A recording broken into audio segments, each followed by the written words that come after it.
Welcome back to Lesson 2, Chapter 3 of Crypto Zombies.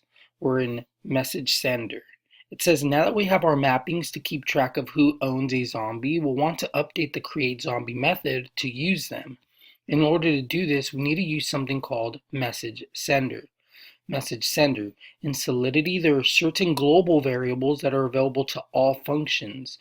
One of these is Message Sender, which refers to the address of the person or smart contract who called the current function. Note, in Solidity, function execution always needs to start with an external caller. A contract will just sit on the blockchain doing nothing until someone calls one of its functions, so there will always be a message sender. Here's an example of using message sender and updating a mapping. We have a mapping, address uint, called favorite number. So this function setMyNumber takes in a uint called myNumber. It is public. So here we're updating our favorite number mapping to store myNumber under message sender. So this syntax for storing data in a mapping is just like with arrays. We put the name of our mapping here, favorite number. We do specify message sender, which is the address of the contract which called the function, and we're storing there myNumber. So here the syntax for storing data in a mapping is just like with arrays.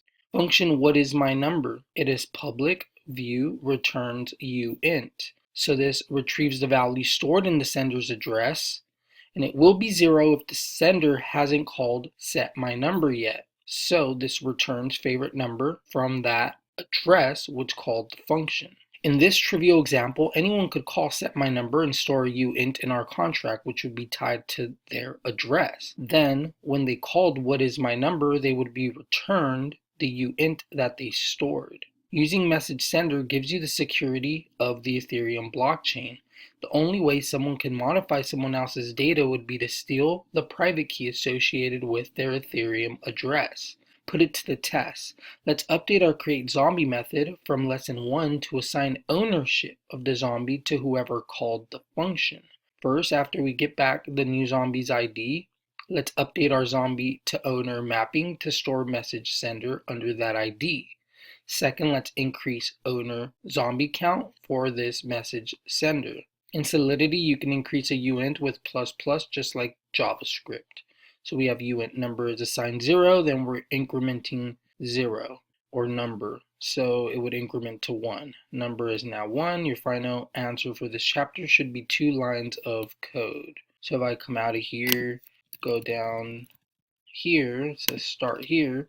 First thing, like it says, is after we get back the new zombie's ID, which is here, let's update our zombieToOwner mapping to store message sender under that ID. So here we're doing zombieToOwner and then that specific ID, and we're updating our mapping to store message sender under that ID. So here, message.sender. This should update our zombieToOwner mapping and store message sender under that ID of that mapping. So then, right under there, it says let's increase the ownerZombieCount for this message sender. So right under it, we're doing ownerZombieCount for this specific message sender, and we're incrementing it. So these two things is what they're asking us to do.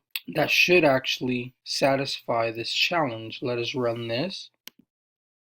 And we did pass it. The important thing to take from here is message sender. And the concept that message sender is a global variable that is accessible to all functions. And when we call a function, there's always an external caller. With message sender, which is basically the address of the smart contract which called that function, we'll be able to refer to the address which calls a function at a specific time. So when we create a zombie, we're able to link that zombie to its owner through message sender. Solidity always needs to start with an external caller. A contract is just going to be sitting on the blockchain doing nothing until it's called by an external caller. So there will always be a message sender. As long as you understand that, you guys are getting this. Make sure to share, like, and subscribe if you're finding these videos helpful. I'll see you guys on the next lesson.